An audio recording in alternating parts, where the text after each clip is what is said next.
Good morning. मैं doctor Sanjay Kumar, assistant professor, department of geography, Maharani Kalyani college, Lalit Narayan Mithila university, Darbhanga, Bihar. आज मैं सबसे पहले Malviya mission teacher training centre, Aligarh Muslim university, Aligarh द्वारा आयोजित FIP 24 के समस्त टीम को मैं आभार व्यक्त करना चाहता हूं, जिन्होंने मुझे आज अपना प्रेजेंटेशन देने के लिए अनुग्रहित किए। आज का विषय है मेरा पृथ्वी की उत्पत्ति के संबंध में, ओरिजिन ऑफ द अर्थ। पृथ्वी की उत्पत्ति के संबंध में विभिन्न तरह के सिद्धांत दिए गए हैं। जो मुख्य सिद्धांत है, वैज्ञानिकों के अनुसार सिद्धांत को दो भागों में बांटा गया है। एक है एक तारक सिद्धांत और दूसरा है दो तारक सिद्धांत। एक तारक सिद्धांत के अंतर्गत पृथ्वी की उत्पत्ति के संबंध में विद्वानों ने एक तारे से बताई है, और दो तारक सिद्धांत के अंतर्गत पृथ्वी की उत्पत्ति विद्वानों ने दो तारे से बताई है। तो आज मैं एक सिद्धांत जो इमैनुअल कांट का दिया हुआ सिद्धांत है पृथ्वी के संबंध में, सबसे पहले पृथ्वी की उत्पत्ति के संबंध में बफर ने 1749 ईस्वी में सिद्धांत दिए थे, लेकिन उन सिद्धांत की मान्यता नहीं हुई। उसके बाद 1755 ईस्वी में इमैनुअल कांट महोदय, जो जर्मनी के दार्शनिक थे, उन्होंने यह सिद्धांत दिया।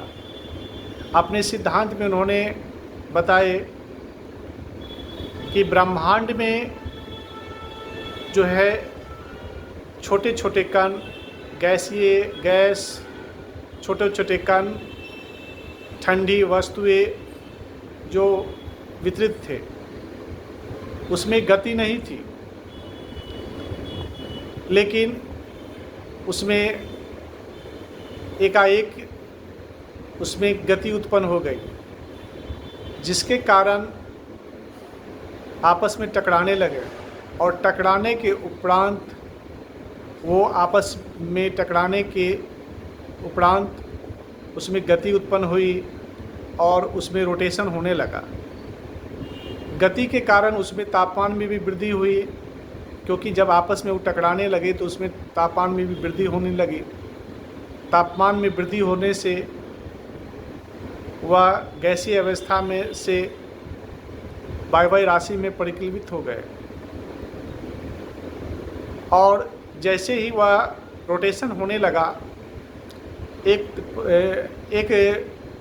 पदार्थ जब दूसरे से टकराने लगे, उसमें गति होने लगी, और गति से क्या हुआ, उसमें अभिसारी बल काम करने लगा, जिसके कारण सारी वस्तु आपस में टकराने लगे। टकराने के उपरांत उसमें तापमान में वृद्धि हुई, साथ साथ उसमें रोटेशन में भी तेज़ी हो गई, और वह वायवीय राशि में परिवर्तित हो गए, जिसे निहारिका कहा गया। निहारिका का मतलब होता है वैसे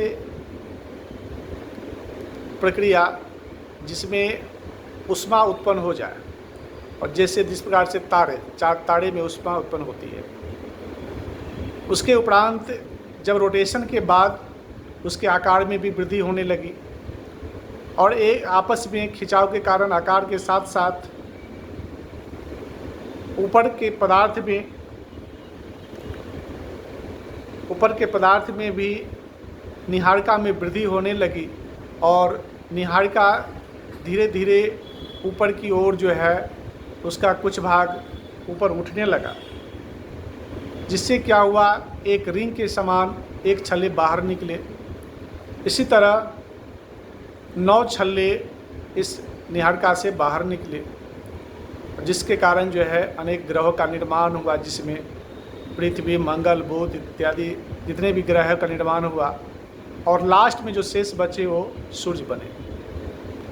तो इस तरह इमैनुअल कांट महोदय ने पृथ्वी की उत्पत्ति के संबंध में अपना सिद्धांत प्रस्तुत किए। इन सिद्धांत की बहुत आलोचनाएं भी हुई। बहुत सारे आलोचनाएं के साथ साथ उसमें कहा गया कि आखिर इसमें गति कहाँ से आ गई, वह मूवमेंट कैसे होने लगा। फिर उसके बाद अलग अलग विद्वानों ने इसके सिद्धांतों को आलोचना के साथ साथ उसमें कुछ सिद्धांत में बदलाव किए, लेकिन यह सिद्धांत इमैनुअल कांट महोदय का बहुत ही प्रमुख सिद्धांत है। Thank you. ओके।